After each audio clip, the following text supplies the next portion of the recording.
Hello and welcome back to TrailDog at Glenlivet. I am just putting my rucksack back on because I decided to change the battery in the camera. You don't need to know that.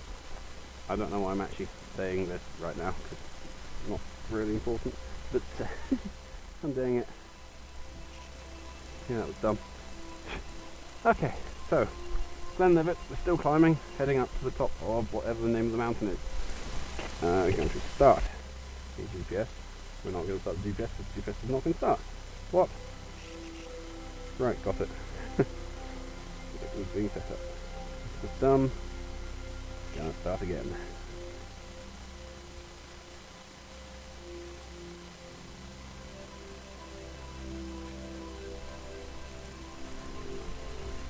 Hello, welcome to TrailDog. We are still at Glenlivet. We are still climbing and we're at post 13, which I don't know what that is. So there you go. Completely useful information. By the time this is online, I will know where I am. I will be picking up a trail map on my way home, so I can work out exactly where the sections and stuff are, so I can divvy up the whole thing. This is recording, isn't it? Okay, sorry about that. Oh, my voice has gone weird now because my strap for my helmet is a bit tight now. It keeps undoing itself. Wow, that is actually restricting me. Oh well.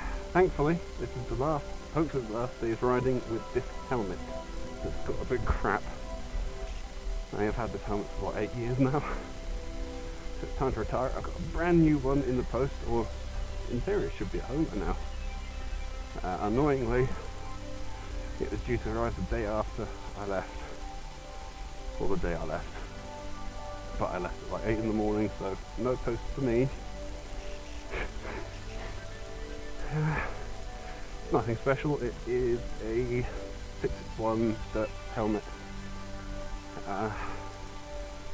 which might seem a bit weird for cross-country riding,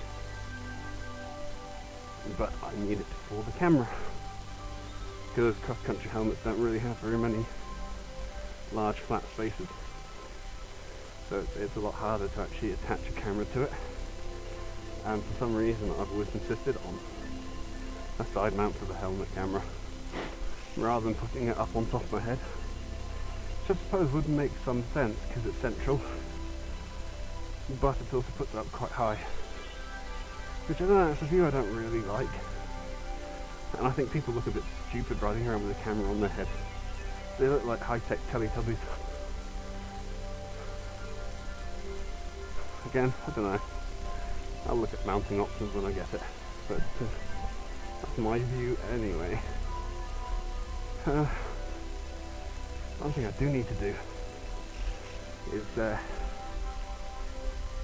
get a counterbalance, because with the helmet camera hanging off the left side of my head, it does kind of drag the whole helmet sideways, so I've noticed my foot's just coming out slightly angled.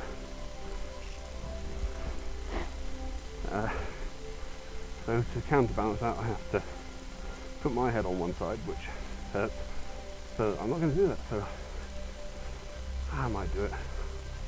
Then again, in the future I'm looking at having the camera outboard, then not attached to me at all. I want to fit it to the bike itself, which might sound like a terrible idea because crashes and vibrations and bouncing about, but I mentioned it briefly on the video for lagging, but what I want to do is put in a thingy, Steadicam. I'm going to build a prototype Steadicam for GoPro bike mounting. Yeah. I've got bits that I want to use. I just need to get a thing. Oh my god, I'm not good with the words today. thing.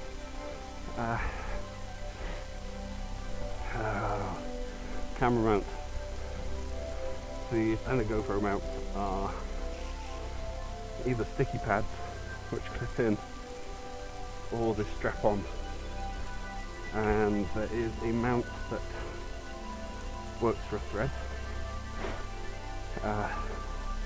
So cameras, film cameras, tripods have a little screw in the bottom of the plate that fits onto the tripod.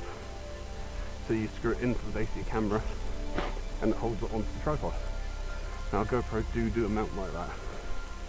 So I can't modify a mount. In theory, all I should need to do is people do a bolt to the bottom of a GoPro mount, and that should work. But if it don't work, I'll pick up on the proper GoPro mount. I'd rather bodge it though. I like bodging things. It's more of an achievement when I've made something myself. Might not look as good as the proper thing, but it's mine. It's individual. And that's what matters. Individuality. That's why I've got my weird downhill bike. Because not many people have it. It's growing in popularity, but not many people own a Zeroed. So apart from the whole gearbox thing, which I like, it means that I'm in the minority. I'm also in the... Gonna stop here for a second. Yeah, it's a bit better. The helmet camera's a bit wobblier now, but you have to deal with it because it's starting to restrict my breathing there. There is such a thing as having your helmet too tight.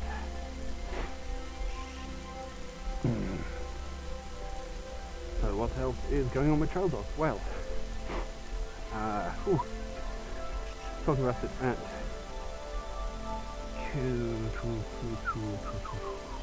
what am I talking about? Lagan. Does not begin with a C.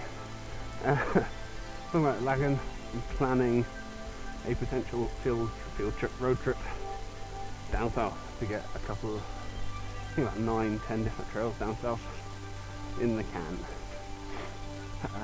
Expand my directory southwards, which would be good because at the moment everything's in the north. Further south I've been is Llandegla,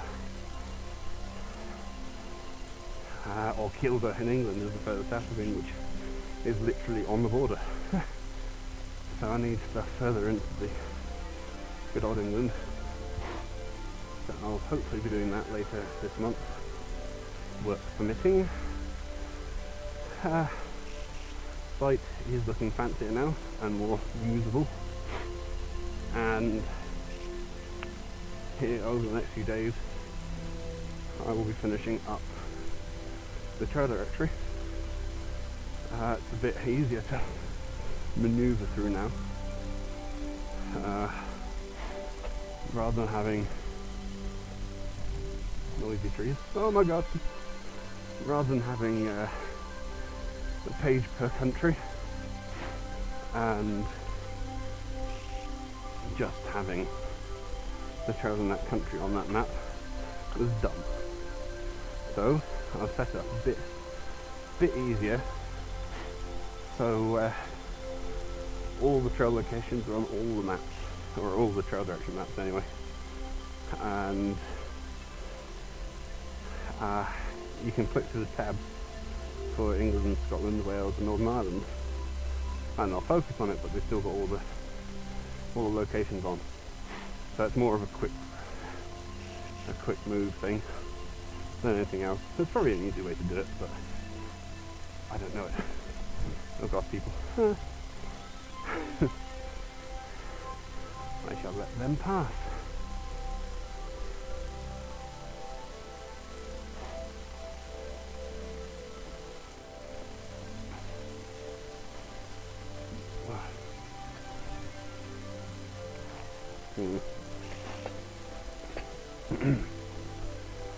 Anyway, yeah, I'm gonna do some stuff in England.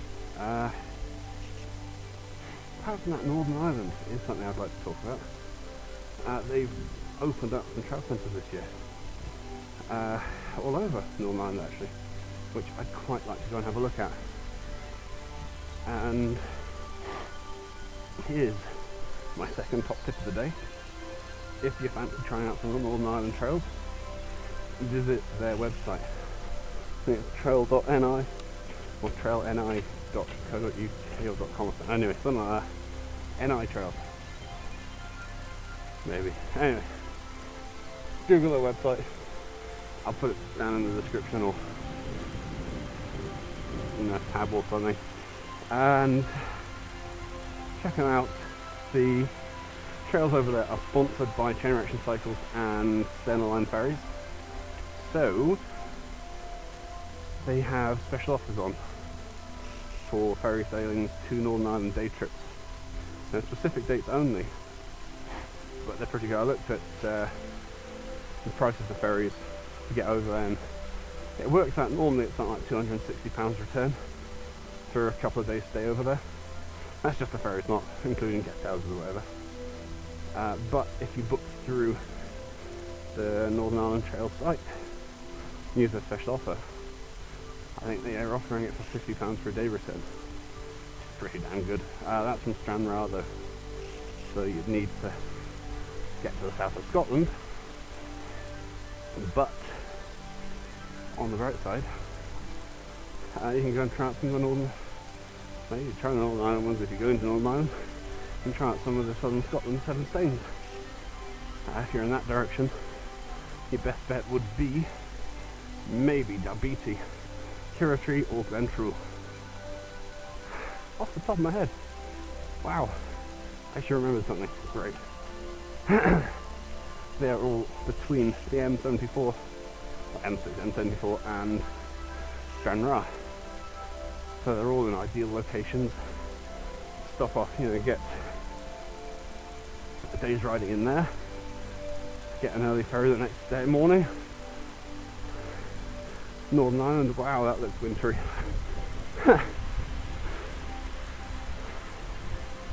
Funny. Welcome to the Highlands.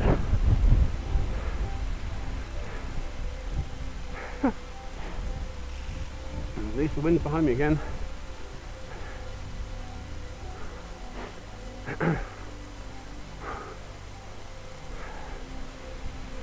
Yeah, so recommend having a shot at them. They're on my to-do list eventually. But for now, thanks for watching. Please like or favourite or subscribe, and cheers.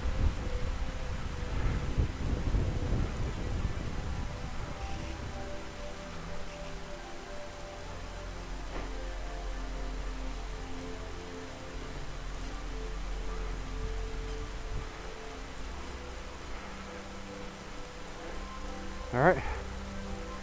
Too much.